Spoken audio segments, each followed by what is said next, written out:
Delhi Meerut rapid transport system में एक बड़ी उपलब्धि हासिल की गई है। National capital region transport corporation यानी कि एनसीआरटीसी ने गाजियाबाद में वसुंधरा के पास मुख्य लाइन भारतीय रेलवे क्रॉसिंग पर Delhi Meerut rapid transport system यानी कि आरआरटीएस परियोजना के पहले विशेष स्टील स्पैन की स्थापना को सफलतापूर्वक पूरा कर लिया है। एनसीआरटीसी भारत सरकार, हरियाणा, राजस्थान, उत्तर प्रदेश और दिल्ली राज्यों की एक ज्वाइंट वेंचर कंपनी है जो एनसीआर क्षेत्र में आरआरटीएस परियोजना को लागू करने वाली कंपनी है। 73 मीटर लंबा स्टील स्पैन जिसका वजन करीब 850 टन है, ये चरखी और रोलर सिस्टम का उपयोग करके भारतीय रेल की पटरियों के दोनों किनारों पर करीब 10 मीटर ऊंचाई के पियर्स पर स्थापित किया गया है।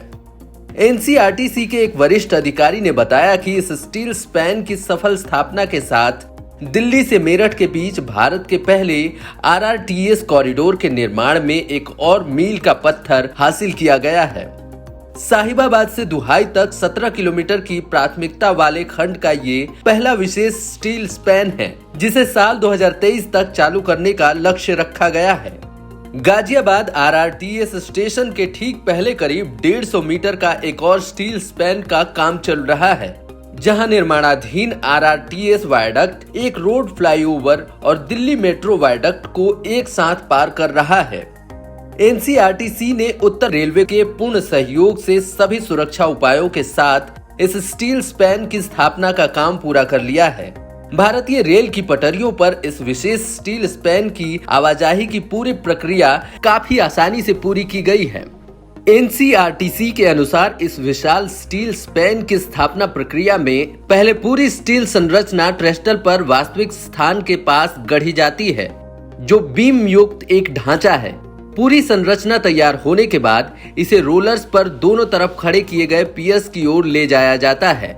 इस्पात संरचना के वजन को देखते हुए ये एक बहुत ही चुनौतीपूर्ण और जटिल प्रक्रिया है। एनसीआरटीसी का कहना है कि इस स्टील स्पैन का निर्माण इतना अच्छा है कि उन्हें स्थापना के बाद किसी भी फिनिशिंग की आवश्यकता नहीं है। इसके स्थापना के बाद ट्रैक बिछाने और ओएचई स्थापना के अलग चरण को तुरंत पूरा किया जा सकता है। आरआरटीएस कॉरिडोर के एलिवेटेड वायडक्ट के निर्माण के लिए एनसीआरटीसी आमतौर पर औसतन 34 मीटर की दूरी पर पियर्स खड़ा कर रहा है। इसके बाद इन पियर्स को आरआरटीएस वायडक्ट स्पैन बनाने के लिए लॉन्चिंग गैंट्री की मदद से प्रीकास्ट सेगमेंट से जोड़ा जाता है।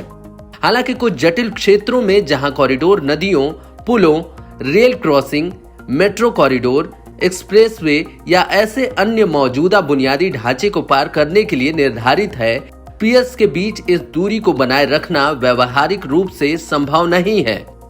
ऐसे क्षेत्रों में पियर्स को जोड़ने के लिए स्पैन का उपयोग किया जा रहा है। स्पैन विशाल सिविल स्ट्रक्चर है जिसमें संरचनात्मक स्टील से बने बिम होते हैं।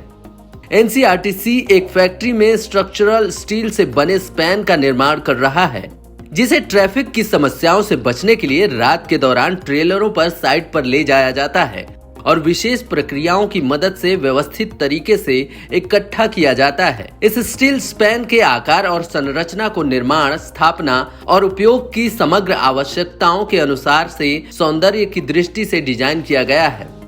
82 किलोमीटर लंबे आरआरटीएस कॉरिडोर पर 14,000 से अधिक कर्मचारी हैं और 1100 इंजीनियर अथक प्रयास कर रहे हैं, जहां एलिवेटेड सेक्शन के 1100 से ज्यादा पियर बनाए गए हैं।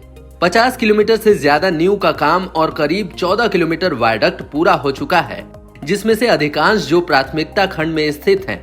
प्राथमिकता खंड में वायडक्ट के निर्माण के साथ ही सभी 5 स्टेशनों साहिबाबाद, गाजियाबाद, गुलधर, दुहाई और दुहाई डिपो का निर्माण कार्य उन्नत चरणों में है।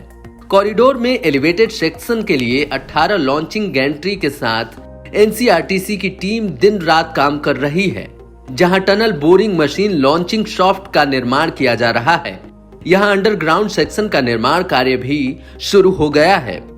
एनसीआरटीसी ने निर्माण स्थलों में और उसके आसपास व्यापक प्रदूषण नियंत्रण उपाय करते हुए निर्माण की गति को प्रबंध किया है। निर्माण कार्य पर्याप्त ऊंचाई के बैरिकेडिंग जोन में किया जा रहा है। और इन स्थानों पर पूरी तरह से साफ सफाई का ध्यान रखा जा रहा है।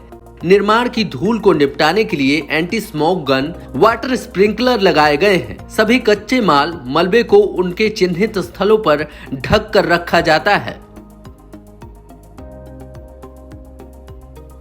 Bureau report, up to date Bharat.